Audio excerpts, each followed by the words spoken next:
যেটাই লিখতে চাই বা বলতে চাই, আমার মোস্ট অফ দ্য ইংলিশ সেন্টেন্সে কমনলি প্রিপোজিশনের কিন্তু ব্যবহার করতে হয়, ইউজ করতে হয়।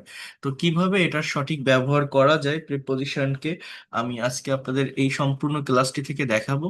প্রত্যেকে লাস্ট পর্যন্ত থাকবেন, ভালোভাবে দেখার চেষ্টা করবেন, বিষয়গুলোকে ভালোভাবে নেওয়ার চেষ্টা করবেন। আশা করি আপনি পারফেক্টলি প্রত্যেকটা বিষয়কে বুঝতে পারবেন। প্রিপোজিশনের উপর যদি আমি একটা ফ্রি ক্লাস নিয়েছিলাম আপনাদের, বাট সবাই তো আর আমার সবগুলো ফ্রি ক্লাস করেননি। আপনারা পেইড কোর্সে আসছেন, ধারাবাহিকভাবে আপনাদের প্রত্যেকটা ক্লাস কভার করতে হবে। তো প্রিপোজিশন টপিকটা অনেক বেশি গুরুত্বপূর্ণ, অনেক বেশি ইম্পর্টেন্ট। কেন গুরুত্বপূর্ণ আমরা যদি একটু পড়ি, একটু সামনের দিকে যাই, তাহলে আপনারা বুঝতে পারবেন। দেখেন, বলছে প্রিপোজিশন একটি সেন্টেন্স বা বাক্যের অলংকার। অলংকার যেমন একজন মানুষের সৌন্দর্য বাড়িয়ে দেয়, তেমনি বাক্যে প্রিপোজিশন ব্যবহারের মাধ্যমে বাক্যের অর্থের সৌন্দর্য বেড়ে যায়। প্রি শব্দের অর্থ হচ্ছে পূর্বে, আর পজিশন শব্দের অর্থ হচ্ছে অবস্থান। অতএব যে ওয়ার্ড নাউন বা প্রোনাউনের পূর্বে বসে সেন্টেন্স এর সাথে অন্য কোনো ওয়ার্ডের সম্পর্ক স্থাপন করে তাকে প্রিপোজিশন বলে।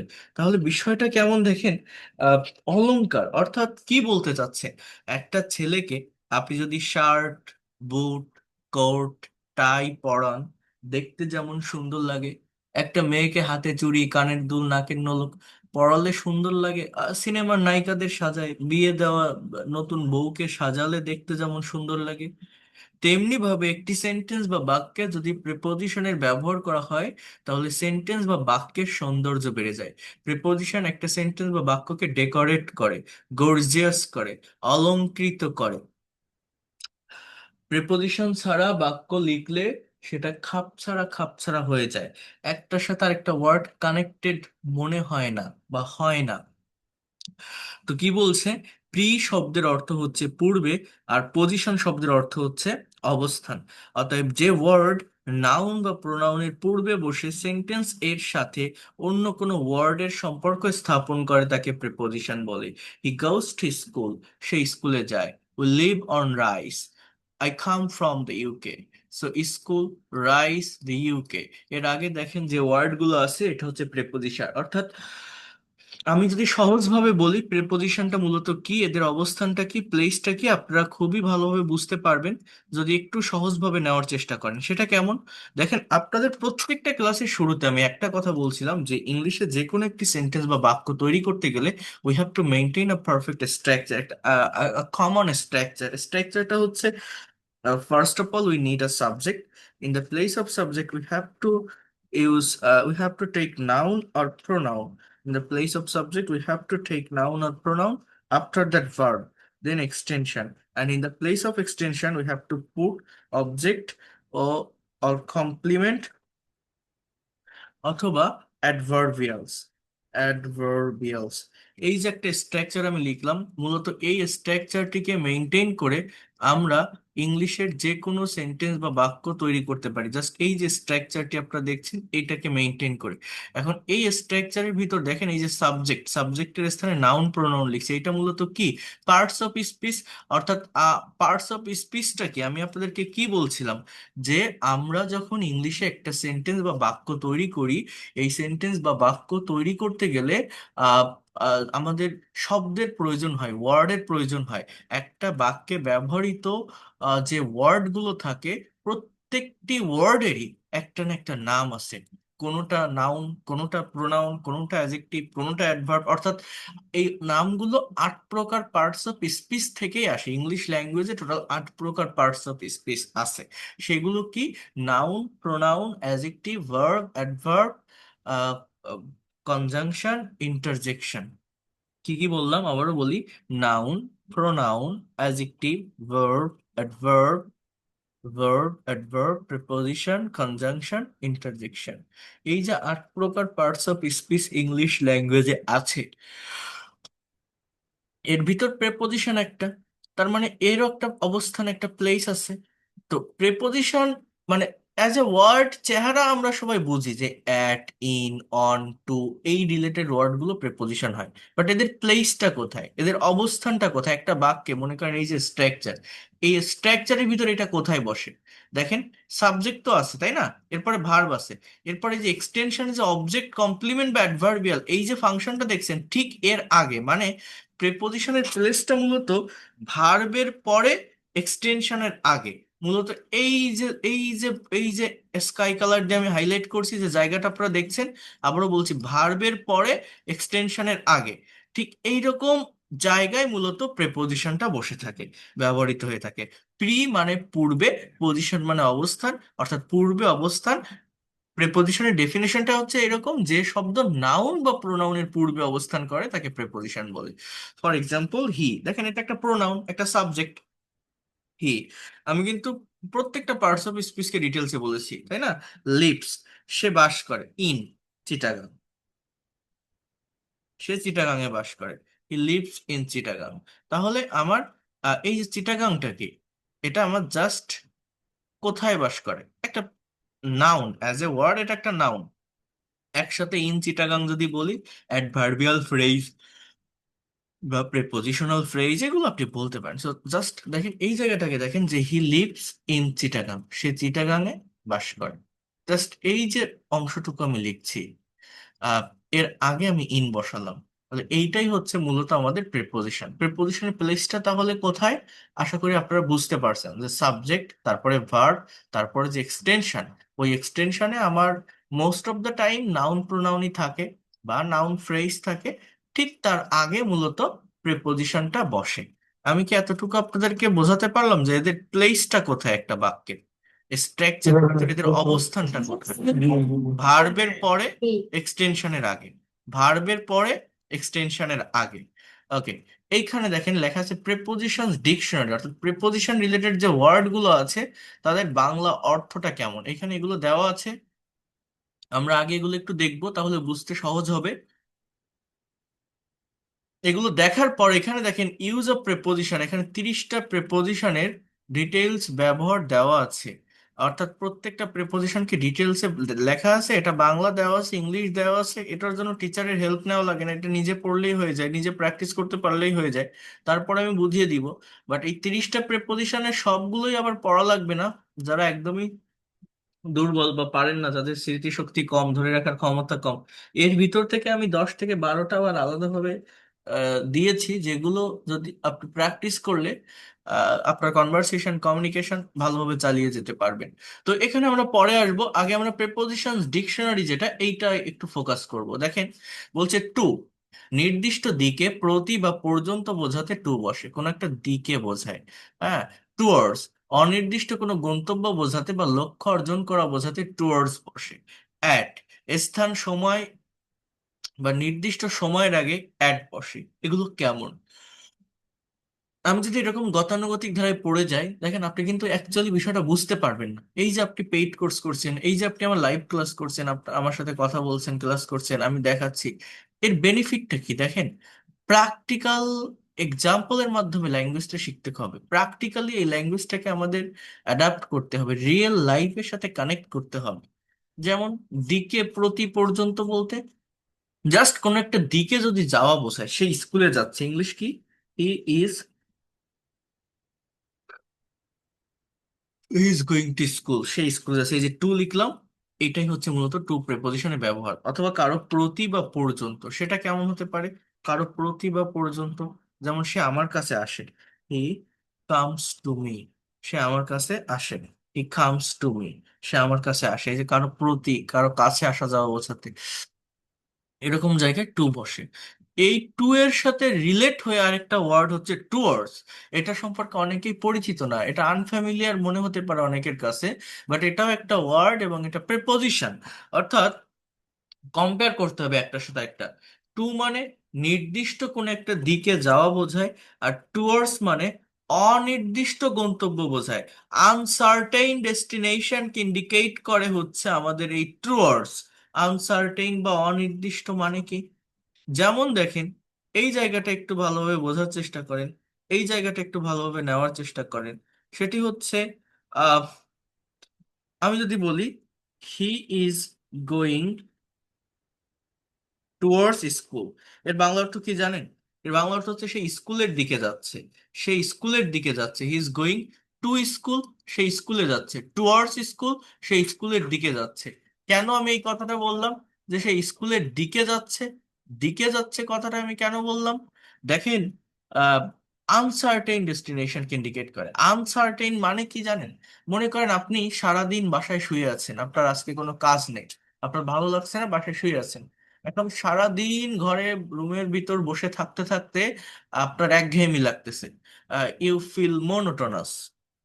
তো আপনার মনে হচ্ছে যে আমি তো বাসায় শুয়ে আছি, আমি যদি একটু বাইরে থেকে ঘুরে আসতে পারতাম, মনে হয় মনটা ভালো হতো, ফ্রেশ হয়ে যেত, ভালো লাগতো। আপনার বাসার পাশে একটা খেলার মাঠ আছে, বা একটা বাজার আছে, একটা পার্ক আছে, একটা স্কুল আছে, যেটাই থাক না কেন, আপনি কি করছেন? আপনি সেখানে একটু যেতে চাচ্ছেন। হ্যাঁ, কিন্তু মানে সেখানে মেইন কোনো উদ্দেশ্য নিয়ে আপনি যাচ্ছেন না, প্র্যাকটিক্যালি বোঝেন। আপনার বাসায় ভালো লাগছে না, মনে হচ্ছে একটু বের হতে পারলে ভালো হতো, তাই আপনি বের হচ্ছেন। অর্থাৎ এই যে আপনার যাওয়ার যে জায়গাটা, এটা আনসার্টেইন। আমরা বলি না যে আমি একটু বাজারের দিকে যাচ্ছি, আমি একটু মাঠের দিকে যাচ্ছি, আমি একটু পার্কের দিকে যাচ্ছি। অর্থাৎ ঠিক পার্ক পর্যন্ত যাবো কিনা জানি না, আমার ভালো লাগতেছে না, তাই আমি বের হয়েছি, যাচ্ছি, আমি মাঝপথে ফিরেও আসতে পারি। অর্থাৎ আমার যাওয়ার যে জায়গাটা, সেটা আনসার্টেইন, সেটা অনির্দিষ্ট। যদি এরকম থাকে তাহলে টুয়ার্ডস বসে।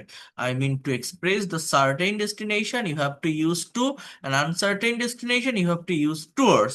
He is going to market, সে বাজারে যাচ্ছে। ইজ গোয়িং টুয়ার্ডস মার্কেট, সে বাজারের দিকে যাচ্ছে। আশা করি আপনারা দুটো প্রেপোজিশনের পার্থক্য বুঝতে পারছেন।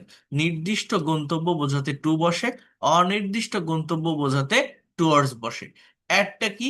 স্থান বা সময়। অ্যাটের মেইন ব্যবহার হচ্ছে সার্টেইন টাইম বা ঘড়ির কাটার আগে অ্যাট বসে, মূলত একটা, দুইটা, তিনটা, চারটা, 12টা। যেমন আমি আপনাদের ক্লাস নিব, আমি যদি এই নোটিশটা আপনাদেরকে ইংলিশে দেই যে আজ রাত 10টায় আমি আপনাদের ক্লাস নিব, ইংলিশটা কেমন হবে? যে I will take your class at 10 p.m.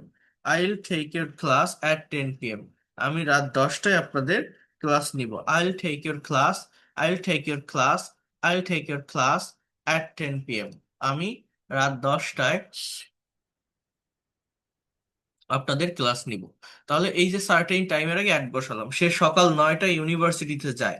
He goes to university at 9 a.m. He goes to university at 9 a.m. এরকম 9টা, 10টা, 11টা, 12টা, একটা, দুইটা সার্টেইন টাইমের আগে অ্যাট বসে, অথবা আহ, আহ, জায়গার আগে। মূলত স্থান বা জায়গার আগে প্লেসকে ইন্ডিকেট করতে মূলত দুইটা প্রেপোজিশন ব্যবহৃত হয়। একটা হচ্ছে ইন, আর একটি হচ্ছে অ্যাট। বড় জায়গার আগে ইন বসে, দেশের আগে, রাজধানী, ক্যাপিটাল, বড় জায়গার আগে ইন বসে। আর ছোট জায়গার আগে অ্যাট বসে। ছোট জায়গার আগে অ্যাট বসে। ইন মাস বা বছর, কোনো বড় স্থান, কোনো ভাষা বা বিষয়, বা কোনো কিছুর মধ্যে বোঝাতে মূলত ইন বসে থাকে। অ্যাবাউট মানে সম্পর্কে। আচ্ছা, ইনেরটা আগে আমরা বুঝি।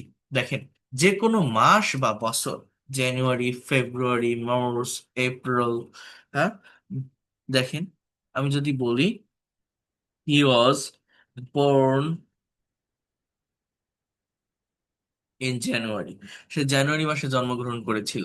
হি ওয়াজ বর্ন ইন জানুয়ারি, সে জানুয়ারি মাসে জন্মগ্রহণ করেছিল। অথবা হি ওয়াজ বর্ন ইন 1995, সে 1995 সালে জন্মগ্রহণ করেছিল। এই যে জায়গাগুলো, অর্থাৎ এই যে সালের আগে বা মাসের আগে, আমি কি বসাচ্ছি? অ্যাজ আ প্রেপোজিশন আমি বসাচ্ছি হচ্ছে আপনার ইন। তাহলে এইটা হচ্ছে আপনাকে করতে হবে। এই বিষয়টা, এই জায়গাটার ব্যাপারে আপনাকে কনসেপ্ট রাখতে হবে। সেটা হচ্ছে মান্থ আর ইয়ার। আবার বলছি, মান্থ আর ইয়ার, মাস বা বছরের আগে ইন বসে। কোনো বড় জায়গার আগে ইন বসে। যেমন আমি যদি বলি আই লিভ ইন বাংলাদেশ, অথবা হি লিভস ইন ঢাকা, হ্যাঁ, সে ঢাকায় বাস করে। আবার যদি দুইটা জায়গাকে কম্পেয়ার করা হয়, এই প্লেসের আগে কিন্তু অ্যাট প্রেপোজিশনও বসে, বাট অ্যাট মূলত বসে থাকে, মনে করেন bus stand, train station, auditorium, stadium, হ্যাঁ, অফিস, কোর্ট, ব্যাংক, এই ধরনের কোন একটা প্লেস বা জায়গার আগে মূলত আমাদের অ্যাট প্রিপোজিশন বসে, অর্থাৎ তুলনামূলক ছোট জায়গা। আর ইন হচ্ছে বড় জায়গার আগে বসে। ইন কোথায় বসে বলছি? বড় জায়গার আগে। আমি যদি বলি যে সে সে বাংলাদেশের ঢাকায় বাস করে, অর্থাৎ দুইটা জায়গায় কম্পেয়ার করলে যেটা বড় হবে সেখানে ইন, যেটা ছোট হবে সেখানে অ্যাট। যেমন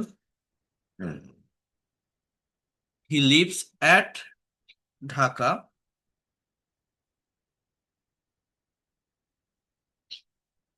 ইন বাংলাদেশ, এরকম। He lives at Dhaka in Bangladesh. কোনো ভাষায় বা ভাষা বা বিষয়, আবার বলছি, এই এই ইন কিন্তু একটা পাওয়ারফুল প্রেপোজিশন, খুবই পাওয়ারফুল। হ্যাঁ, অনেকগুলো সেন্সে ব্যবহৃত হচ্ছে। যেমন হি স্পিক্স ইন ইংলিশ, সে ইংরেজিতে কথা বলে। In English, in English. He speaks, সে বলে। ইন ইংলিশ, ইংরেজিতে। হি স্পিক্স ইন ইংলিশ, সে ইংরেজিতে কথা বলে। সে বাংলায় একটা কবিতা লিখেছিল, কোন সাবজেক্টকে মেনটেন করে। হি রোট, রাইট মানে লেখার পাশন, wrote a poem in Bengali. He wrote a poem in Bengali, সে বাংলায় একটা কবিতা লিখেছিল। He wrote a poem in Bengali, সে বাংলায় একটা কবিতা লিখেছিল। He wrote a poem in Bengali. So এইভাবে আপনারা এই বিষয়গুলোকে কভার করতে পারবেন।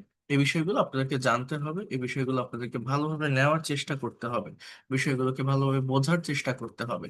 হি wrote a poem in Bengali.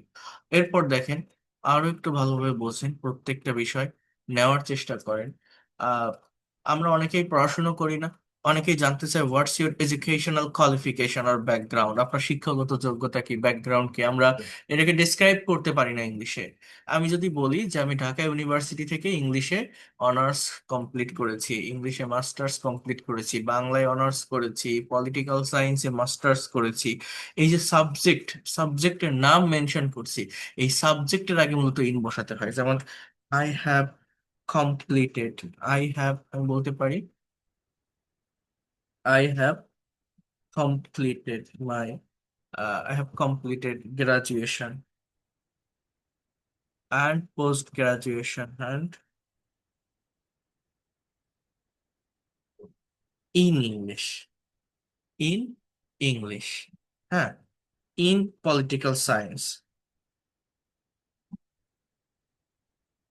in economics লিখে from University of University of, অর্থাৎ এই সাবজেক্টের নামের আগে ইন বসে। সাবজেক্ট, সাবজেক্ট এর নামের আগে মূলত ইন প্রেপোজিশন বসে। তাহলে কি কি বললাম? মাস বা বছরের আগে ইন বসে, কোনো বড় স্থানের আগে ইন বসে, কোনো ভাষা বা বিষয়ের আগে ইন বসে, আর কোনো কিছুর মধ্যে বোঝাতে ইন বসে। এটা তো জাস্ট অ্যাজ ইউজুয়াল। এরপর দেখেন, অ্যাবাউট মানে সম্পর্কে, বিটুইন দুইজন ব্যক্তির মধ্যে বোঝাতে বিটুইন বসে। among দুইয়ের অধিক ব্যক্তির মধ্যে বোঝাতে among এটা বসে। এগেইনস্ট মানে বিরুদ্ধে, অ্যাক্রস মানে অতিক্রম, আফটার মানে পরে, বিফোর মানে আগে, আফটার মানে পরে, বিফোর মানে আগে। এগুলো এক কথায় উত্তর হয়ে যায়, এই জন্য এটা নিয়ে বেশি বলার কিছু নেই। বিটুইন আর এমনটা কেমন? যেমন আমি যদি বলি আপেলটা রহিম এবং করিমের মধ্যে ভাগ করে দাও, divide the apple between Rahim and Karim. এখন আমি যদি বলি আপেলটা রহিম, করিম আর জসিমের মধ্যে ভাগ করে দাও, divide the apple among Rahim, Karim and Jasim. Divide the apple among Rahim, Karim and Jasim, এরকম আর কি। তাহলে এগেইনস্ট মানে বিরুদ্ধে, অ্যাক্রস মানে অতিক্রম, আফটার মানে পরে, বিফোর মানে আগে।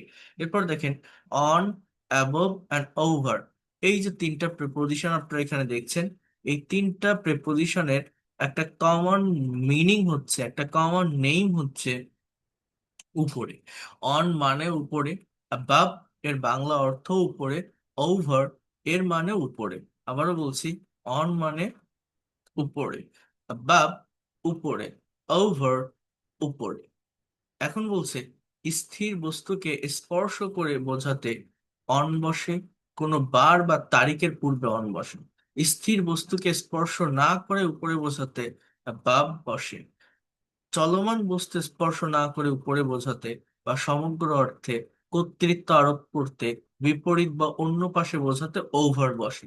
ওই ইন যেমন দেখলেন, ইনের মতো এই ওভারও একটা পাওয়ারফুল প্রিপোজিশন। তার আগে আমি একটা জায়গায় একটু ক্লিয়ার করি, দেখেন অনটা যেটা বলছে কোনো বার বা তারিখের পূর্বে অন বসে।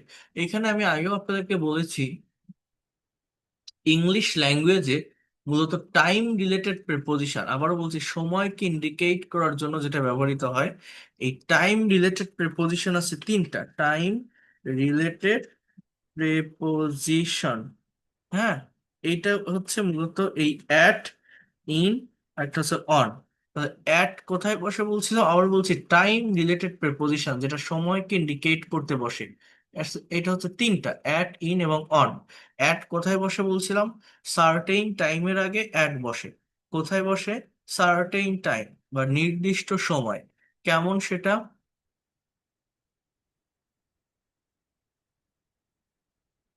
সার্টেইন টাইম মানে আমি যেটা বললাম যে he goes to school, he goes to school at 10 a.m. 10 a.m. সে সকাল 10টায় স্কুলে যায়। he goes to school at 10 a.m. এই যে সার্টেন টাইমের আগে at প্রিপোজিশন বসছে। এরপর দেখেন ইন, মাস বা বছরের আগে। আমি যদি বাংলায় এরকম একটা কথা বলি, 1952 সালে ভাষা আন্দোলন সংগঠিত হয়েছিল, ইংলিশটা কি হয় কেউ বলতে পারেন? দেখেন আমরা এই প্যাসিভ রিলেটেড বাক্যগুলো কিন্তু বলতে পারি না, আমি আপনাদের প্যাসিভের ব্যবহার শিখাবো। বাংলাটা কি বলছি? 1952 সালে ভাষা আন্দোলন সংগঠিত হয়েছিল। দেখেন এটা এরকম হয় যে language movement, language movement, language movement was organized, organized language movement was organized in 1952, language movement was organized in 1952, ভাষা আন্দোলন সংগঠিত হয়েছিল 1952 সালে, language movement was organized in 1952। এরপর দেখেন আরেকটু বোঝার চেষ্টা করেন।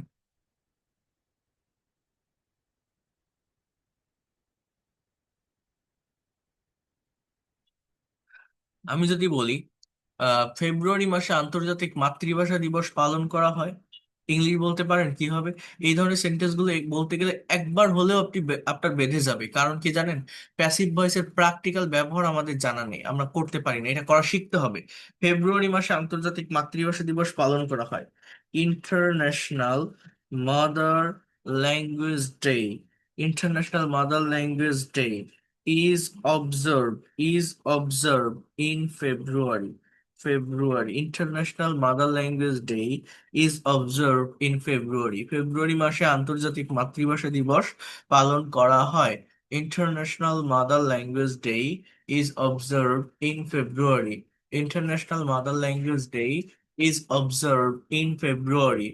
আমি যদি বলি যে 21শে ফেব্রুয়ারি আন্তর্জাতিক মাতৃভাষা দিবস পালন করা হয়, তখন কিন্তু আমাকে লিখতে হবে, just try to understand here, 21শে ফেব্রুয়ারি আন্তর্জাতিক মাতৃভাষা দিবস পালন করা হয়, তখন আমাকে লিখতে হবে international mother language day is observed on 21 ফেব্রুয়ারি। অর্থাৎ কি বুঝলাম আমরা? সার্টেইন টাইমের আগে অ্যাট বসে, মাস বা বছরের আগে ইন বসে, দেখেন ইন 1952, ইন ফেব্রুয়ারি। আর আর ডেট, বার বা তারিখের আগে অন বসে। হ্যাঁ, 16ই ডিসেম্বর বিজয় দিবস পালন করা হয়, victory day is observe on 16 December. সে আগামী সোমবার আমার কাছে আসবে, he will come to me on Monday. অর্থাৎ Saturday, Sunday, Monday, Tuesday, Wednesday, Thursday and Friday, যে কোনো ডে আর ডেট, বার বা তারিখের আগে অন বসে, মাস বা বছরের আগে ইন বসে, সার্টেইন টাইমের আগে অ্যাট বসে। এটা জাস্ট একটু ভালো করে জেনে রাখেন, ইংলিশ ল্যাঙ্গুয়েজে এটাকে বলা হয় টাইম রিলেটেড প্রিপোজিশন। অর্থাৎ অ্যাট, ইন, অন, এই যেগুলো আপনারা দেখছেন, এগুলোর অন্যান্য জায়গায় ব্যবহারও আছে, বাট সময়কে ইন্ডিকেট করতে, টাইমকে মেনশন করতে মূলত এই তিনটা প্রিপোজিশন এই তিনটা সিচুয়েশনে ব্যবহৃত হয়ে থাকে। আমি কি আপনাদেরকে এই জায়গাটা বোঝাতে পারলাম? কেউ বুঝতে পারছেন আমি কি বললাম? এদের অন্যান্য ব্যবহার আছে, বাট মেইনলি জি স্যার, বুঝতে টাইমকে পারছি। বা সময়কে মেনশন করার জন্য, সময়কে বা টাইমকে মেনশন করার জন্য অ্যাট, ইন এবং অন এই তিনটা প্রেপোজিশন এইভাবে ব্যবহৃত হয়। এখন দেখেন অন মানে কি, অ্যাজ ইউজুয়াল আমরা কি জানি, অনের বাংলা অর্থ কি, যে অন মানে উপরে, তাই না? এইরকম ভাবে দেখেন এখানে তিনটা প্রেপোজিশনকে একসাথে কম্পেয়ার করে আমাদের অ্যানালাইসিস করতে হবে বা পড়তে হবে। On, above and over. On, above and over, অর্থাৎ অন মানে উপরে, অ্যাবাভ এর মানে উপরে, ওভার এর বাংলা অর্থ উপরে। তিনটা প্রেপোজিশনের অর্থই হচ্ছে উপরে। আবারও বোঝেন।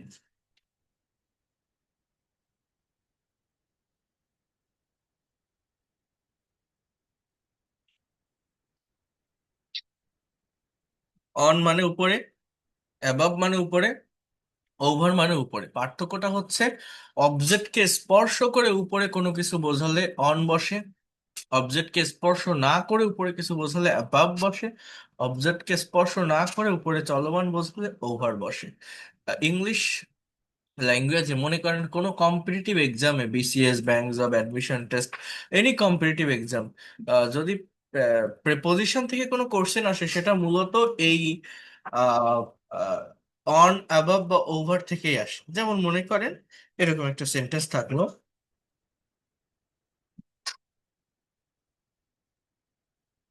The birds are flying there the tree.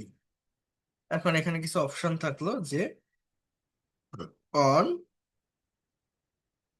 Above এটা ওভার, কোনটা হবে? So আপনি কোনটা বসাবেন? এই এই এই এইখান থেকে মূলত কোশ্চেন আসে। অন হচ্ছে অবজেক্টকে স্পর্শ করে উপরে কোনো কিছু থাকে। মনে করেন আমি এখন আপনাদের ক্লাস নিচ্ছি, আমি এখন আপনাদের পড়াচ্ছি, আমার টেবিলের উপর একটা ল্যাপটপ আছে, একটা ডেস্কটপ আছে, একটা মোবাইল আছে, একটা পানির বোতল আছে। এগুলো কোথায় আছে? টেবিলের উপরে আছে, অর্থাৎ এগুলো টেবিলকে স্পর্শ করে আছে। তাহলে আমি বলতে পারি the laptop is on my table, the bottle of water is on the table, the desktop is on the table, the mobile is on the table, অর্থাৎ টেবিলের উপরে আছে। তাহলে আমি এখানে অনের ব্যবহার করব। অবজেক্টকে স্পর্শ না করে যদি উপরে স্থির অবস্থায় থাকে, এখানে স্থির হবে। অবজেক্টকে স্পর্শ না করে যদি উপরে স্থির অবস্থায় থাকে তাহলে অ্যাবাভ। যেমন আমি ক্লাস নিচ্ছি, আমার মাথার উপর একটা লাইট আছে, একটা বাল্ব আছে কারেন্টের। তো এটা কার উপর আছে বলছি? আমার মাথার উপর বলছি, আমার মাথার সাথে কম্পেয়ার করছে। আমার মাথার উপর একটা এসি আছে, এয়ার কন্ডিশন। এটা কোথায় আছে বলছি? আমার মাথার উপরে বলছি। এই এই জিনিসগুলো কি আমার মাথার সাথে টাচ করে আছে? না। এখানে তুলনাটা কার সাথে, কম্পেয়ারটা কার সাথে? আমার মাথার সাথে। এই জিনিসগুলো কিসে আছে? স্থির অবস্থায় আছে। তাহলে আমি বলতে পারি the light is above my head, the air condition is above my head. অর্থাৎ অবজেক্টকে স্পর্শ না করে উপরে স্থির অবস্থায় কোনো কিছু থাকলে আমাদের মূলত অ্যাবাভ এর ব্যবহারটা হয়। ওভারের ব্যবহারটা কোথায় হয়? চলমান বস্তু স্পর্শ না করে উপরে বোঝাতে, সমগ্র অর্থে, কর্তৃত্ব আরোপ অর্থে, বিপরীত পাশে বোঝাতে। অর্থাৎ ওভারটা হচ্ছে অবজেক্টকে স্পর্শ না করে উপরে চলমান থাকে, উপরে চলতে থাকে। যেমন the birds are flying over the tree, পাখিগুলো গাছের উপর দিয়ে উড়ছে। অর্থাৎ গাছ থেকে সেপারেট একটা দূরত্বে গাছের উপর দিয়ে কিছু পাখি উড়তেছে। আহ গাছকে স্পর্শ করেনি, বাট ওইগুলো মুভ করতেছে। এই জন্য এখানে মূলত আমাদের কিসের ব্যবহার হবে? আমাদের মূলত ওভার প্রিপোজিশনের ব্যবহার হবে। আমি যদি বলি দা আমি যদি বলি the birds, sorry, the plane is going over the land, প্লেনটা ল্যান্ডের উপর দিয়ে যাচ্ছে, the plane is going over the land. হ্যাঁ, the boy is jumping over the wall, ছেলেটা দেয়ালের উপর দিয়ে লাফ দিচ্ছে। এইভাবে ওভার প্রিপোজিশনের ব্যবহারটা হয়। Just give me 1 minute.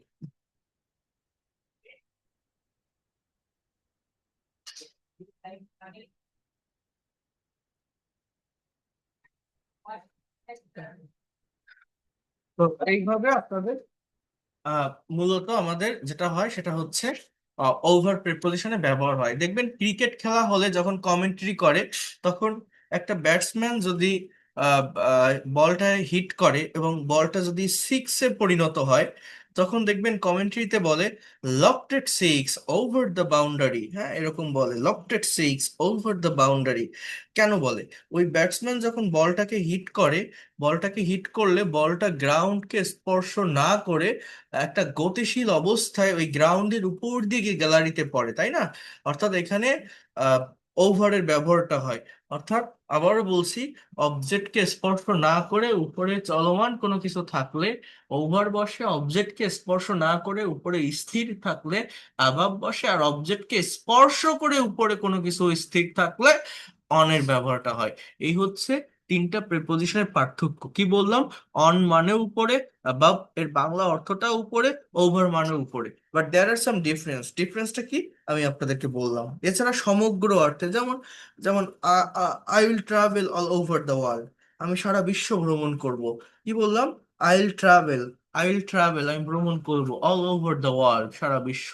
এরকম কর্তৃত্ব আরোপ অর্থে, he has imposed many rules over me, he has imposed many rules over me, সে আমার উপর অনেক রুলস বা নিয়ম জারি করেছে। So I can say in that way, বিপরীত পাশে বা অন্য পাশে। For example, I can say that they should go. Uh, for example, someone is coming in your home and he's finding someone. Uh, you are asking a question. For example, you are Rohim, and someone is asking that, where does Rohim live here? Where does Rohim live here? Here you can see where. Just wait a minute. Here you can see where does Rohim live here? And you are giving answer that uh, his he lives over the bridge, over the canal, over the road, over the field. He lives over the bridge. একজন আপনার প্রতিবেশী কাউকে খুঁজতেছে, আপনার এলাকায় আসছে, এবং সে এসে আপনার কাছে জিজ্ঞাসা করতেছে যে এখানে রহিমের বাড়ি কোথায়, রহিম কোথায় থাকে। আপনি বলছেন যে সে তো ব্রিজের ওই পার থাকে, সে যে স্কুলের ওই পার থাকে, সে যে মাঠের ওই পার থাকে, অর্থাৎ ওই পার, বিপরীত পাশে। আপনি এক জায়গায় থাকেন, আপনার বাড়ির সামনে একটা ব্রিজ আছে বা আপনার বাড়ির সামনে একটা নদী আছে, সেই নদীর ওই পার তারা থাকে। তো এই জায়গাটাতে মূলত আপনি কিসের ব্যবহার করতে পারেন? ওভার প্রেপোজিশনের ব্যবহারটা করতে পারেন। এইভাবে আপনার এখানে এটা ব্যবহার করতে হবে। এরপর দেখেন, আন্ডার মানে নিচে, বিলো মানে অবস্থান বা পদমর্যাদা বা গুণগত মানের দিক থেকে নিচে বোঝায়। বাহাইন্ড মানে পিছনে। বিয়ন্ড মানে নির্দিষ্ট সময় পর বা কল্পনার বাহিরে বা সামর্থ্যের বাহিরে বোঝাতে বিয়ন্ড প্রিপোজিশনের ব্যবহার হয়। এগুলো যেগুলো এক কথায় উত্তর হয়ে যায় সেগুলো আমি আপনাদেরকে আহ, ই করে দিব, আপনাদের কঠিন মনে হবে না। প্র্যাকটিক্যাল এক্সাম্পল আমরা দেখতে পারবো। বাট যেগুলো বেশি গুরুত্বপূর্ণ, যেগুলো বেশি ইম্পর্টেন্ট, সেইটা আমাদেরকে ভালোভাবে কাভার করতে হবে। ইনটু প্রবেশ বা গতিশীল অবস্থা বা রূপ পরিবর্তিত হওয়া বা দলে দলে ভাগ হওয়া বোঝাতে ইনটু প্রেপোজিশনের ব্যবহার হয়। উইথ কোনো কিছুর সাথে বা কোনো বস্তু দ্বারা বোঝাতে উইথ প্রেপোজিশনের ব্যবহারটা হয়ে থাকে। বাই অন্যের দ্বারা নির্দিষ্ট সময় পর পরিমাণ নির্দেশ এবং একটি বস্তুকে আরেকটি বস্তুর পাশে বোঝাতে বাই এর ব্যবহারটা হয়। ডিউরিং মানে কোনো সময় ধরে বা নির্দিষ্ট মুহূর্ত বোঝাতে ডিউরিং এর ব্যবহারটা হয়। ফর মানে জন্য বা কারণ। Of O double F. আচ্ছা, এই বিষয়গুলো আমি এক একটা করে আপনাদেরকে বলছি, আপনারা একটু মনোযোগ দিয়ে এখানে দেখবেন। আচ্ছা, ফর মানে জন্য বা কারণ। এরপরে আরেকটা আছে দেখেন, অফ ও ডাবল এফ, বিচ্ছিন্ন অর্থে, মূল্য ছাড় অর্থে বা কোনো কিছু থেকে পড়ে যাওয়া অর্থে ও ডাবল এফ অফ বসে। এখানে দেখেন আরেকটা অফ আছে, ও এফ অফ, মানে এর কারো অধিকারে বোঝাতে, কারো মালিকানায় বোঝাতে। অর্থাৎ আমরা বলি না দরজাটা বন্ধ করো, এটা অফ করো, এই অফটা হচ্ছে ও ডাবল এফ। এই অফটা কি? O double F. আপন কোনো ভিত্তির উপর বোঝাতে ব্যবহৃত হয়।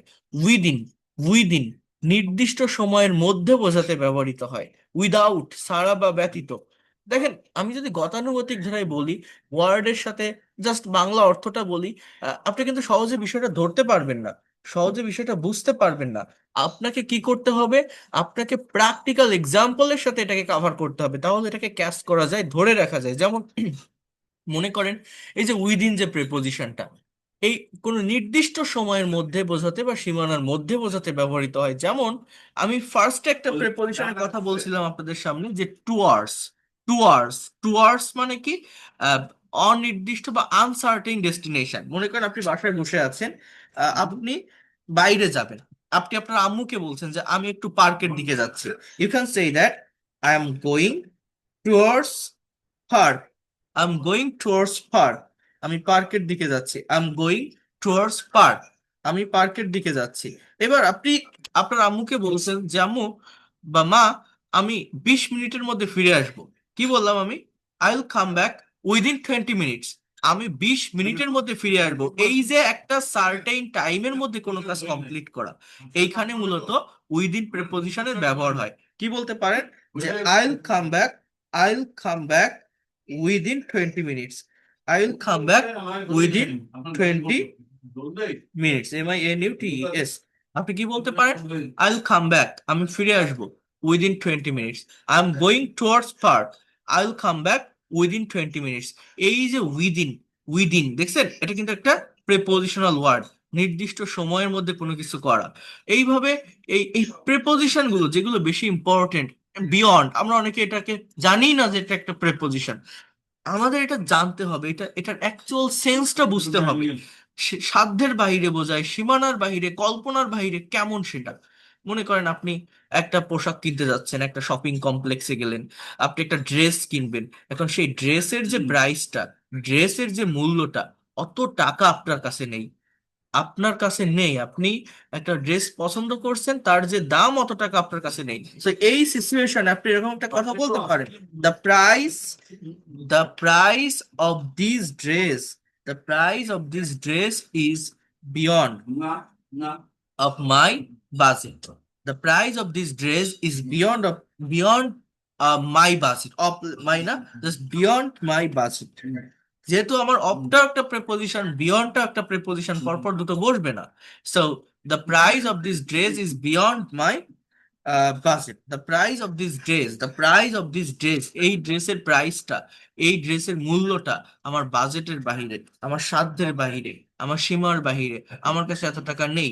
আপনি একটা বাইক কিনতে গেছেন, বাইক আপনার যেটা পছন্দ হয়েছে, সেই দামটা, সেই বাজেটটা আপনার কাছে নেই। তো আপনি কি বলতে পারেন?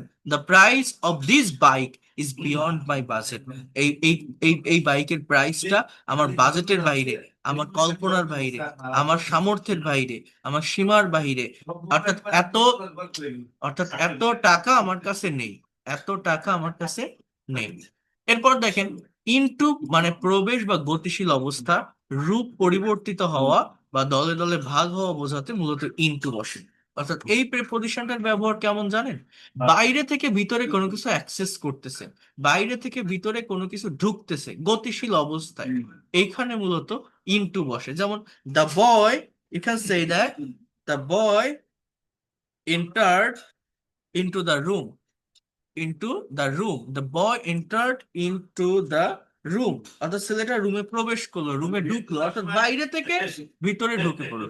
the boy entered into the room, ছেলেটা রুমে প্রবেশ করলো, রুমে ঢুকলো। ইন দ্যাট ওয়ে, মনে করেন আপনি একটা ট্রেনের টিকিট কেটে রাখছেন। এখন আপনি যে টাইমে ট্রেনে উঠবেন, তার আগে ট্রেনটা ছেড়ে দিচ্ছে, প্রায় কেবল ট্রেনটা ছেড়ে দিচ্ছে, আপনি উঠতে যাবেন। এই জায়গাটাতে আপনি গতিশীল একটা অবস্থায় ট্রেনে আপনি উঠতে যাচ্ছেন। এখন একজন আপনাকে বলছে যে please don't get into the running train, don't get into the running train, অর্থাৎ চলন্ত ট্রেনে উঠো না। এই যে ফাংশনটা, এই যে পার্টটা, অর্থাৎ আপনাকে বুঝতে হবে আপনি বাইরে থেকে গতিশীল অবস্থায় দৌড়ায় ট্রেনে উঠতে যাচ্ছেন। তো এই জায়গাটাতে মূলত আমাদের কিসের ব্যবহার হবে? আমার মূলত ইনটু প্রিপোজিশনের ব্যবহার হবে। Try to understand here, don't get into the running train, don't get into the running train. Here you can see. Okay, as well as you can use it দলদলে ভাগ হওয়া। অর্থাৎ আপনি এইভাবে এটাকে ব্যবহার করতে পারেন যে মনে করেন একটা টিম 5টা গ্রুপে বিভক্ত হয়ে গেল। So they have been divided, they have been divided into 5 groups, into 5 groups. So in this sense, you can use into as a preposition. Okay, so that is the function. You have to know it perfectly. And here you can see এই জায়গাটাতে যে ব্যবহারগুলো দেওয়া আছে, এটার জন্য টিচারের help নেওয়া লাগে না। এটা বাংলা দেওয়া আছে, ইংলিশ দেওয়া আছে, just you have to practice it. আপনি প্র্যাকটিস করতে পারলে এই জায়গাটাকে ডেভেলপ করতে পারবেন। কিন্তু এখানে কিছু বিষয় আছে, সেই বিষয়গুলো আপনাকে একটু ফোকাস করতে হবে। যেমন ফার্স্ট অফ অল আমি যেটা বলছিলাম, দেখেন, uh, he lives at Mirpur, as well as you can also say that he lives at Noakhali. So you can use at before that kinds of place, as well as you can use at before certain time. I go to school at 9 a.m. Or you can also say that he goes to university at 10 a.m. So if I want to say that I'll take your class at 10 p.m. before the certain time or short time, I can use at as a preposition. But here you can see, দূরত্ব বোঝাতে, দামের পূর্বে এবং বয়স বোঝাতে, এই যে তিনটা ফাংশন, এইটা আপনাকে বুঝতে হবে। এদের আগেও আমরা most of the time at প্রিপোজিশনটা বসিয়ে থাকি। অর্থাৎ আমাদের যে কম্পিটিটিভ এক্সাম গুলো থাকবে, আপনার BCS, bank job, admission test, এই জায়গাগুলোতে আমার মূলত সহজে যেটা দ্রুত সময়ের ভিতরে আমরা যেটাকে যেভাবে এটাকে ক্যাচ করতে পারবো বা ধরতে পারবো বা অ্যানালাইসিস করতে পারবো, সেটা হচ্ছে কেমন জানেন? একটা স্ট্র্যাটেজি হচ্ছে এরকম, এই এই প্রিপোজিশনটি most of the time numeric ওয়ার্ডের আগে বসে। নিউমেরিক ওয়ার্ড অর্থাৎ আপনি সবকিছু ভুলে যান, এখানে যতগুলো রুলস আছে আপনি ভুলে যান, জাস্ট একটু ফোকাস করেন। 9 a.m., 10, 200, 100, 50, অন 50, 16, 18, দেখেন তো প্রত্যেকটা জায়গায়, মানে ফার্স্টের এইটা বাদে প্রত্যেকটা জায়গায় এই অ্যাট প্রিপোজিশনটি নিউমেরিক ওয়ার্ড বা সংখ্যাবাচক শব্দের আগে বসছে। কিন্তু কোথায় বসছে? সংখ্যাবাচক শব্দের আগে। তো এটা মূলত এরকম হয়, বাট এটা কোনো আম, নিয়ম না, এটা জাস্ট একটা হিন্ট আপনাদের দিলাম। মেইনলি হচ্ছে অ্যাটের ব্যবহার ছোট স্থান বা শহর বা জায়গার পূর্বে এক বসে, আর একটা হচ্ছে সার্টেন টাইম, অর্থাৎ নির্দিষ্ট সময়ের আগে এক বসে। এরপর হচ্ছে এরপর হচ্ছে যে তিনটা নতুন ফাংশন, দূরত্ব বোঝাতে অ্যাড বসে, দামের পূর্বে অ্যাড বসে এবং বয়স বোঝাতে অ্যাড বসে। আবারও বলছি, দূরত্ব বোঝাতে, দামের পূর্বে এবং বয়স বোঝাতে। Dhaka is at 200 kilometre from here, Dhaka এখান থেকে 200 কিলোমিটার দূরে। Sylhet is at 100 kilometre from here, Sylhet এখান থেকে 100 কিলোমিটার দূরে। পটেটো সেলস অ্যাট 50 টাকা পার কেজি, আলু প্রতি কেজি 50 টাকায় বিক্রি হয়। এই যে টাকায়, এই যে একটা কথা বলছেন, আয় টাকায়, এই যে এইটার জন্যই কিন্তু মূলত অ্যাড বসে। এগুলো কিন্তু অন কাইন্ড অফ বিভক্তি। অ্যাপল সেলস অ্যাট 150 টাকা পার কেজি। এরপর দেখেন, বয়স বোঝাতে অ্যাড বসে। হি পাস্ট এসএসসি অ্যাট 16, এর বাংলা অর্থ এরকম, সে 16তে এসএসসি পাস করেছিল। 16তে মানে 16 বছর বয়সে, বাট এটা 16তে বাংলাটা এরকম আসে। হি পাস্ট এইচএসসি অ্যাট 18, সে 18তে এইচএসসি পাস করেছিল, সে 18তে এইচএসসি পাস করেছিল। এই বিষয়গুলো আমাদেরকে একটু বুঝতে হবে। এরপর দেখেন অন, অনের মেইন যে ব্যবহার আমি আপনাদেরকে বললাম, আমি কিন্তু দুইটা ব্যবহার বলছি, সেটা হচ্ছে keep the mobile on the table, মোবাইলটা টেবিলের উপর রাখো, অর্থাৎ অবজেক্টকে স্পর্শ করে কোনো কিছু উপরে থাকে, এইখানে মূলত অনের ব্যবহার হয়। অনের আরেকটা ব্যবহার বলছি, বার, দিন বা তারিখের পূর্ণ অন বসে।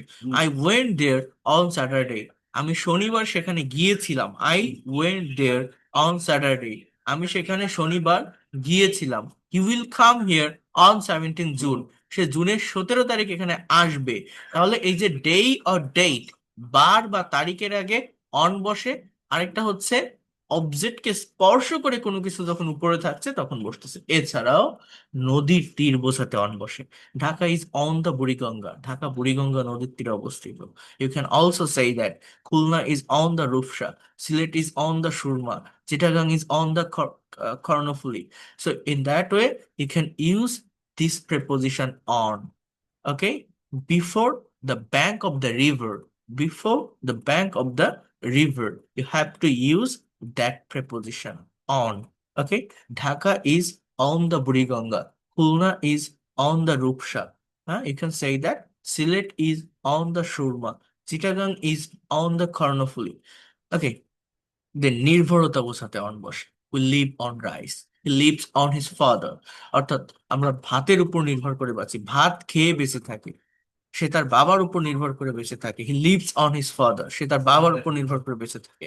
ফ্লোরের সংখ্যা বোঝাতে অন বসে, ফ্লোরের সংখ্যা, অর্থাৎ the bank is on the fifth floor, hour class is on the third floor. অর্থাৎ আপনি একটা নতুন কলেজে, একটা নতুন ইউনিভার্সিটিতে ভর্তি হয়েছেন, কেউ জিজ্ঞাসা করলো আপনাকে, where is our class, where is our class, you can say that our class is on the third floor, আমাদের ক্লাসটা তৃতীয় তলায়। Our class is on the fifth floor, আমাদের ক্লাসটি পঞ্চম তলায়। এইভাবে আপনি কিন্তু কথাগুলো বলতে পারেন। ইনের ব্যবহারটা আমি বারবার বলছি, ইন হচ্ছে মোস্ট পাওয়ারফুল একটা প্রিপোজিশন। এটাকে অনেক ভালোভাবে কভার করতে হবে, অনেক ভালোভাবে দেখতে হবে, কারণ ইনের ব্যবহারটা খুবই গুরুত্বপূর্ণ। যেমন দেখেন, প্রথম কথা হচ্ছে বড় স্থানের পূর্বে ইন বসে। I live in Bangladesh, I live in India. But যদি দুইটা জায়গার কম্পেয়ার করা হয়, তাহলে ছোটটার আগে ইন, সরি ছোটটার আগে অ্যাট, বড়টার আগে ইন, ছোটটার আগে অ্যাট, বড়টার আগে in. For example, I live at Dhaka in Bangladesh, আমি বাংলাদেশের ঢাকায় বাস করি। I live at Dhaka in Bangladesh, আমি বাংলাদেশের ঢাকায় বাস করি। তাহলে এই ফাংশন গুলো আপনাকে বুঝতে হবে। তো দেখেন, বোঝার চেষ্টা করেন, বাংলাদেশ বড় জায়গায় হওয়ায় তার পূর্বে ইন বসছে, এবং এখানে হচ্ছে ঢাকা হবে আপনার, ঢাকা ছোট জায়গা হওয়ায় তার পূর্বে অ্যাট বসেছে। কোনো বিষয় বা ভাষা বোঝালে তার পূর্বে ইন বসে। In Bangla, in English. দেখেন, I wrote a poem in Bengali, আমি বাংলায় একটা কবিতা লিখেছিলাম, আমি বাংলায় একটা কবিতা লিখেছিলাম। তাহলে রাইট মানে লেখা, এর ফার্স্ট ফর্ম কি? Wrote. I am studying in diploma engineering, আমি ডিপ্লোমা ইঞ্জিনিয়ারিং করছি। ইন ডিপ্লোমা ইঞ্জিনিয়ারিং, এই যে একটা বিষয়, একটা সাবজেক্ট, সাবজেক্টের আগে কিন্তু আমাদের most of the time in preposition বসে। হ্যাঁ, I am studying in diploma engineering, I wrote a poem in Bengali. এই যে বাংলা একটা সাবজেক্ট, তাই না? এই সাবজেক্টের আগে ইন বসছে, এবং সরি, ল্যাঙ্গুয়েজের আগে ইন বসছে, এখানে এটা ল্যাঙ্গুয়েজ অর্থে বসছে। আমি ইংরেজিতে কথা বলি, আমি ইংরেজি বলি, আই স্পিক ইংলিশ, এটা ঠিক আছে। বাট ওই যে ইংরেজি তে, ওই তে কথাটা যখন আমি নিয়ে আসতেছি, তে, ইংরেজিতে কথা বলি, তে কথাটা নিয়ে আসার জন্য আমাকে মূলত ইন প্রিপোজিশনটা ইউজ করতে হচ্ছে। I speak in English, in English. So those are, you can say that vibhakti, on kinds of vibhakti. Here you can see সময়ের ক্ষেত্রে বছর বা মাসের পূর্বে ইন বসে। I was born in 1980, he was born in 2001, he was born in 2001. Month or year, month or year, before the month or year you have to use this preposition in। পেশার পূর্বে in বসে। He joined in Navy, I joined in Bangladesh Army। Okay, that is called profession, and before the profession you have to use in as a preposition। And then অবস্থা বোঝাতে in বসে। He is in happy mood, I am in sad mood, সে happy মুডে আছে, আমি sad মুডে আছি।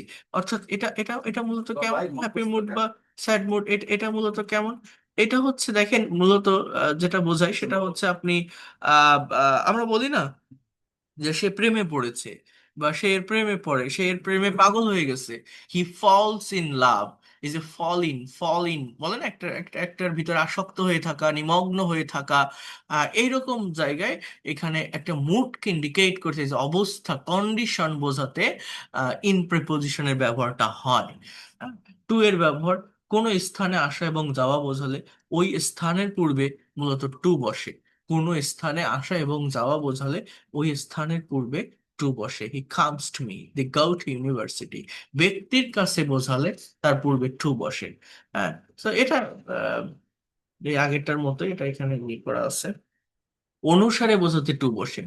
এগুলো হচ্ছে appropriate preposition. I work according to rule, I work according to rule every morning. মানে এই বিষয়টা বলতে কেমন, ইংলিশ ল্যাঙ্গুয়েজে কিছু অ্যাপ্রোপ্রিয়েট প্রিপোজিশন থাকে, নির্দিষ্ট কিছু ওয়ার্ডের সাথে নির্দিষ্ট কিছু প্রিপোজিশনাল ওয়ার্ড থাকে, যেটা একটা সার্টেন মিনিং ক্রিয়েট করে। আমি আপনাদের এটা দেখাবো, অ্যাপ্রোপ্রিয়েট প্রিপোজিশনের ফাংশনটা আমি এটা পরে দেখাবো আপনাদের। এই যে অ্যাকর্ডিং টু, এটা সবসময় অ্যাকর্ডিং এর সাথে টুটাই মূলত হয়, যার অর্থ হচ্ছে অনুসারে। সীমানার বাইরে বোঝাতে টু বসে। South Korea is to the east of our country, south Korea আমাদের দেশ থেকে পূর্ব দিকে। South Korea is to the east of our country. Myanmar is to the south of our country, Myanmar আমাদের দেশ থেকে দক্ষিণ দিকে। সো এইভাবে মূলত এটা হয়ে থাকে। অপ, ও এফ, অপ মানে এর, এর বোঝাতে এটা বসে। অধিকার বা মালিকানা বোঝাতে মূলত অপ বসে। যেমন this is the car of Mr Azad, এটা মিস্টার আজাদের কার। Mr Azad, of Mr Azad, আজাদের, র, এ র। হ্যাঁ, this is the phone of me, এটা আমার ফোন, মি মানে আমি, অফ মি আমার, এরকম বোঝায়। মানে এটা আপনি জাস্ট এভাবে বলতে পারেন দিস ইজ মাই ফোন। হ্যাঁ, কিন্তু আমি বলছি যদি মি, এই এই এই যে ওয়ার্ডটা, এটা একটা অবজেক্ট। হ্যাঁ, এই জন্য আমি অফ বসালে অফের বাংলা অর্থ মূলত এ। এই সেন্টেন্সটা এইভাবে কারেক্ট হয় না, এই সেন্টেন্সটা মানে এইভাবে লিখলে এটা বেশি অ্যাপ্রোপ্রিয়েট হয়, দিস ইজ মাই ফোন। তো এরকম লিখলে তো আর আমার অফ বসানোর জায়গা থাকে না, এই জন্য আর এইভাবে লিখিনি আমি। তো যাই হোক, এরপর দেখেন উপকরণ বোঝাতে অফ বসে। The brief case is made of leather, this is my phone. এগুলো আর হবে না, এরকম বসানো। সো উপকরণ বোঝাতে অফ বসে, যেমন the brief case is made of leather, এই ব্রিফ কেসটা চামড়ার তৈরি। লেদার মানে চামড়া, অফ লেদার চামড়ার, র। The house is made of wood, এই বাড়িটা কাঠের তৈরি। উড মানে কাঠ, অফ উড মানে কাঠের, এ র, এর, এর। কারণ বোঝাতে অফ বসে। The man died of cancer, এই লোকটা ক্যান্সারে মারা গেছে, he died of corona virus. সম্পর্ক বোঝাতে অফ বসে। I know everything of it, আমি এটার সম্পর্কে সবকিছু জানি। He knows everything of English grammar, সে ইংলিশ গ্রামারের সবকিছু জানে। He knows everything of English grammar, English গ্রামারের, এর, এর। I know everything of it, আমি এটার সম্পর্কে সবকিছু জানি। ইট মানে এটা, অফ ইট মানে এটার, র। ইউজ অফ ওভার, কোনো কিছু স্পর্শ না করে উপরে চলমান অবস্থা বোঝাতে ওভার বসে। The plane is flying over the land, over the field. The bird is flying over the tree. মাধ্যম বোঝাতে ওভার বসে। মাধ্যম, হি টক্স ওভার ইমো, সে ইমোর মাধ্যমে কথা বলে। আই টক ওভার টেলিফোন, আমি টেলিফোনের মাধ্যমে কথা বলি।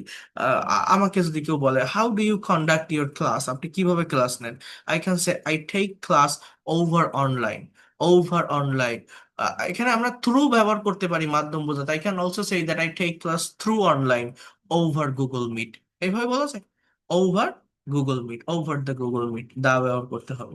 সো মাধ্যম বোঝাতে বসে।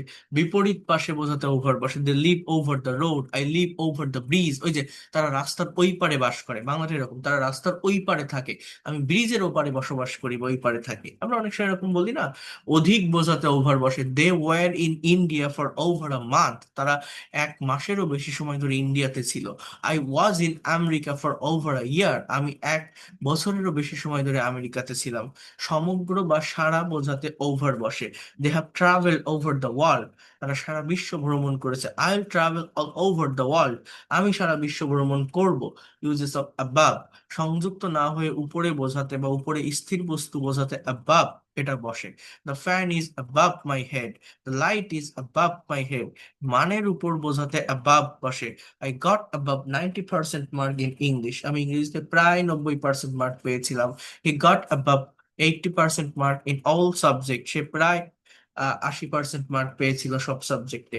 Uses of between and among, between and among, দুইয়ের মধ্যে তুলনা করতে বিটুইন বসে। যেমন Bangladesh will win between England and India. Divide the apple between two boys, দুইয়ের অধিকের মধ্যে তুলনা করতে বা বোঝাতে অ্যামাং এটা বসে। Bangladesh will win among India, Pakistan and England. Divide the apple among four boys, 4 ছেলের মধ্যে আপেলটা ভাগ করে দাও। উইথ মানে প্রেপোজ, উইথ মানে সাথে বোঝাতে উইথ বসে। হি কেম উইথ মি, সে আমার সাথে এসেছিল। হি গোজ উইথ হিম, সে তার সাথে যায়। দ্বারা দিয়ে বোঝাতে উইথ বসে। I write with this pen, আমি কলম দিয়ে লিখি। I write with this pen, আমি কলম দিয়ে লিখি। ইউজ অফ ফর, হ্যাঁ ফর এর ব্যবহারটা, ফর মানে জন্য। I'd like to do something for you, আমি তোমার জন্য কিছু করতে চাই। I am waiting for you, আমি তোমার জন্য অপেক্ষা করছি। সময়ের আগে, ধরে, যাবত বা ব্যাপিয়া বোঝাতে ফর বসে। He has been working for 4 hours, সে 4 ঘন্টা ধরে কাজ করছে। কারণ বোঝাতে ফর বসে। I shall go to Nepal for a tour, আমি ট্যুরের জন্য নেপালে যাব। We went to Japan for a higher education, for মানে জন্য, ফর মানে জন্য। মূল্য বোঝাতে ফর বসে। I bought a mobile for on taka, আমি 1,000 টাকার বিনিময়ে একটা মোবাইল কিনেছিলাম। He will buy a computer for 5,000 টাকা। সে 5,000 টাকার বিনিময়ে একটা কম্পিউটার কিনেছিল। সাহায্য অর্থে ফর বসে, please do this favour for me, please you can do something for me, just for মানের জন্য। মানে আমার যেগুলো বোঝানোর, যা বলার আপনাদের বলা হয়ে গেছে এখানে। আর যা আছে, যা দেখছেন, এটা আপনার নিজের উপর ডিপেন্ড করবে। বাইয়ের ব্যবহার, বাই মানে মাধ্যম, আপনি জানেন। এই যে পরিমাপ বোঝা, the table is 2 feet by 4 feet, he is improving day by day, এরকম এগুলো অটোমেটিক্যালি হয়ে যায়। এটা নিয়ে আর ভাবার কোনো কিছু নেই, কঠিন কোনো কিছু না। ইনটু ইনটু আমি বললাম আপনাদের অলরেডি। তো মেইন বিষয়টা হচ্ছে দেখেন, এই এই যতটুকু বুঝিয়ে দিলাম, যতটুকু যা বললাম প্রেপোজিশন সম্পর্কে, এটা যখন আমি পিডিএফ ফাইল দিব, রেকর্ড ক্লাস দিব, আপনি আরেকবার একটু দেখবেন, একবার একটু কমপ্লিট করার চেষ্টা করেন। এরপর যে কাজটা সেটা হচ্ছে, আমি কিন্তু আজকের ক্লাস শেষ করছি, এরপর থেকে অর্থাৎ আগামী ক্লাস থেকেই আমি কিন্তু প্র্যাকটিক্যাল ইংলিশ ল্যাঙ্গুয়েজের উপর ক্লাসগুলো শুরু করব। প্র্যাকটিক্যালি আমাদের যে টেন্স, আমাদের যে প্রেজেন্টেশন দেওয়া, ফাংশন গুলো, মডাল, সেমি মডাল, প্যাসিভ, এগুলো সবই করতে হবে। বিশেষ করে স্পোকেনের জন্য যেটা লাগে, এই আজকে যেটা নিলাম এটা হচ্ছে লাস্ট গ্রামার ক্লাস। আমি আরেকটা ক্লাস ভার্বের উপর দেখাতে চাইছিলাম, বাট সেটা ওই স্পোকেনের সাথে আমি দেখাই দিব। আমি নেক্সট ক্লাস থেকে স্পোকেনের উপর ক্লাস নিব। তো যাই হোক, আমি কিন্তু প্রচুর প্যাসেজ অ্যানালাইসিস করাই, প্রচুর রিডিং নিয়ে কথা বলি। এই প্যাসেজ অ্যানালাইসিস করতে গেলে আমরা এই প্রেপোজিশনের অনেক ব্যবহার দেখব। যখন আমরা দেখব, আমি আপনাকে স্মরণ করাই দিব যে দেখেন, এখানে এই প্রেপোজিশনটা বসছে এই বাক্যে, এই ধরনের অর্থ দিচ্ছে এবং এই কারণে বসছে। এইভাবে প্র্যাকটিক্যালি 8-10টা প্যাসেজ সলভ করলে এই প্রেপোজিশন সহ এভরিথিং, সবকিছুর ব্যবহার আপনার কাছে পানির মতো সহজ হয়ে যাবে, অনেক অনেক ক্লিয়ার হয়ে যাবে। এবং আমি ওইভাবেই করাই, কারণ গতানুগতিক ধারা মুখস্থ করে কেউ ধরে রাখতে পারে না। বাট এই যতটুকু কনসেপ্ট বা ধারণা আমি আপনাকে প্রেপোজিশন সম্পর্কে দিলাম, যা যা আমি দেখালাম, যা যা আমি বললাম, এই কনসেপ্টটুকু নিয়ে আরেকবার লিস্ট আপনাকে এটা একটু প্র্যাকটিস করতে হবে।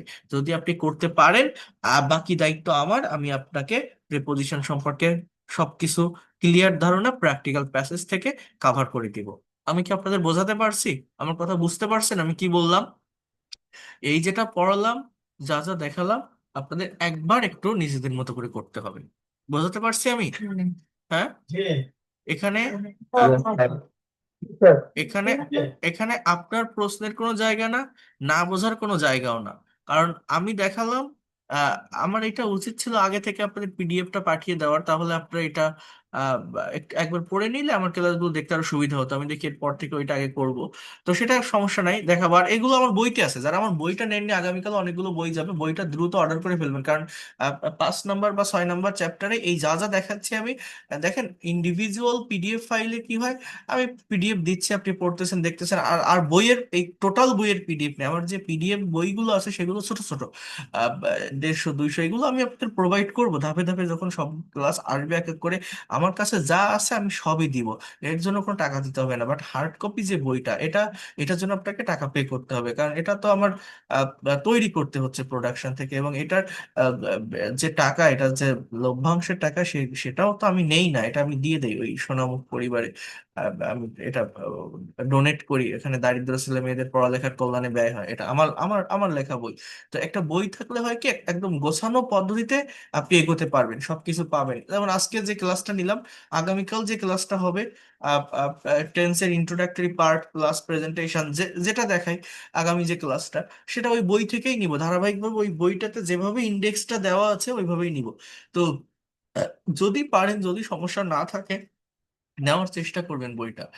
এটার প্রাইস 500 টাকা, ডেলিভারি চার্জ 120 টাকা, সারা বাংলাদেশে টোটাল 620 টাকায় আপনি যে কোনো জায়গা থেকে রিসিভ করতে পারবেন। তো যদি পারেন নিয়ে নেবেন, তাহলে আপনাদের জন্য ক্লাসগুলো অনেক বেশি ইফেক্টিভ হবে, আমি এটা বলে রাখলাম। আর এই যে ক্লাসটা নিলাম, এই যে ক্লাসটা দেখালাম, এটা আপনি রেকর্ড ক্লাসটা একবার দেখেন।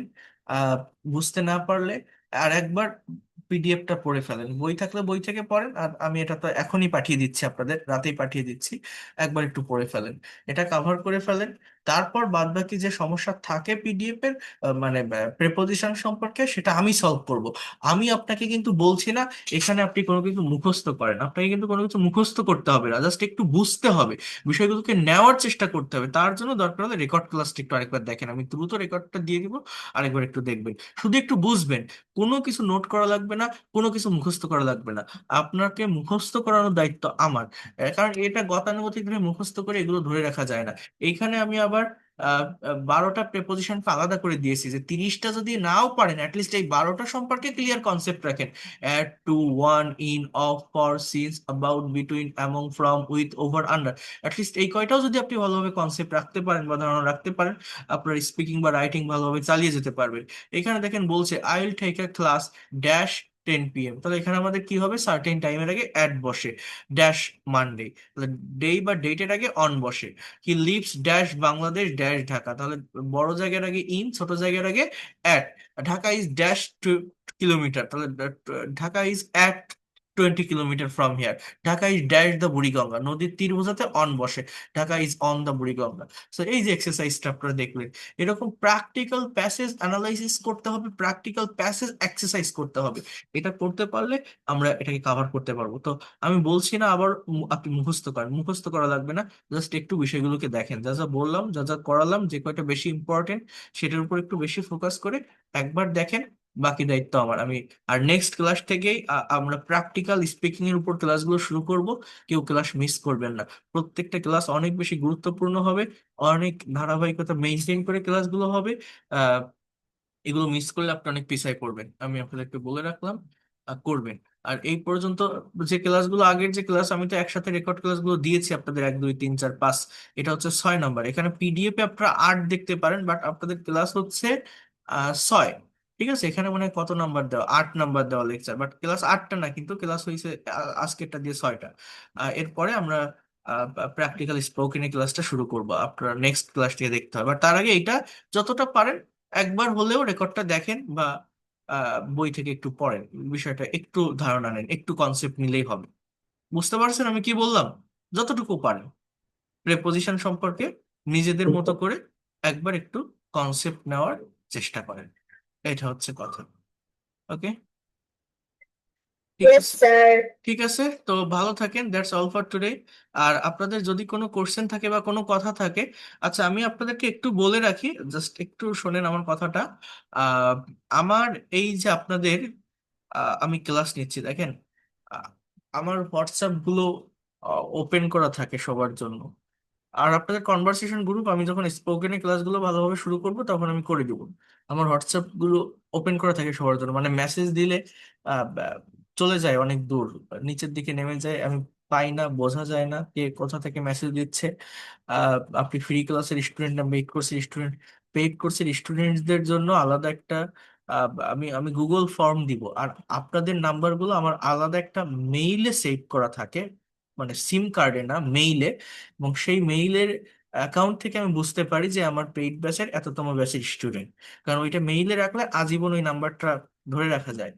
বা আমার ফোন হারাই গেলেও জাস্ট মেইল অ্যাড্রেস পাসওয়ার্ড মনে থাকলে আমি সেগুলো আবার বের করে নিয়ে আসতে পারি। এটা হচ্ছে মেইন বিষয়। তো কোনো পিডিএফ ফাইল যদি আপনারা না পান, কোনো কিছু যদি হারায় যায়, কথা বলতে না পারেন, আপনারা আমার এই নাম্বারটায় নক দিবেন। আমি আপনাদেরকে একটু বলে রাখলাম, আমার 57 যে হোয়াটসঅ্যাপ নাম্বারটা, ওইটা হচ্ছে আমার বিজনেস আইডি। আর এই যে আমার ডেস্কটপে কানেক্ট করা লাস্টে মনে হয় 30, মানে এইটা থেকে আপনাদের আমি লিংক দেই, পিডিএফ ফাইল দেই, রেকর্ড ক্লাস দিই। আর আপনাদের ইন কেস জরুরি কোনো কোশ্চেন থাকলে, কোনো সমস্যা থাকলে, আপনারা এই নাম্বারটাতে নক করবেন, 01386689196। তাহলে আমাকে আপনারা, মানে আমার যারা পেইড কোর্সের স্টুডেন্ট আছে তাদের জন্য আমার শুধু এই নাম্বারটা আমি তাদেরকে যোগাযোগ করতে বলি, রাখি।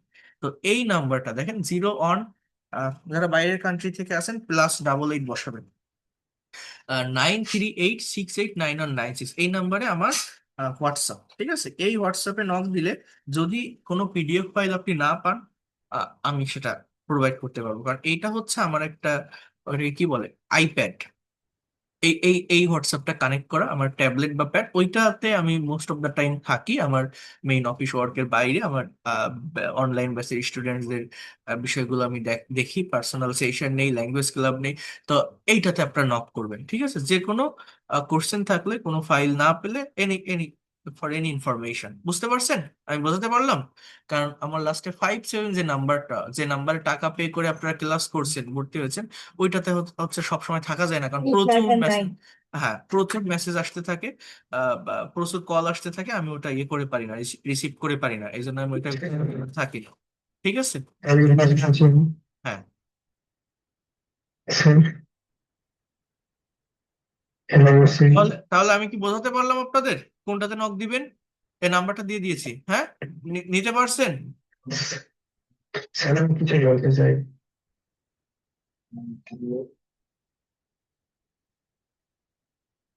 ওকে, তাহলে যদি কোনো কোশ্চেন থাকে আজকে আপাতত আমাকে এখানে একটু নক দিন। So that's all for today. ভালো থাকেন। Thank you and see you in the next class.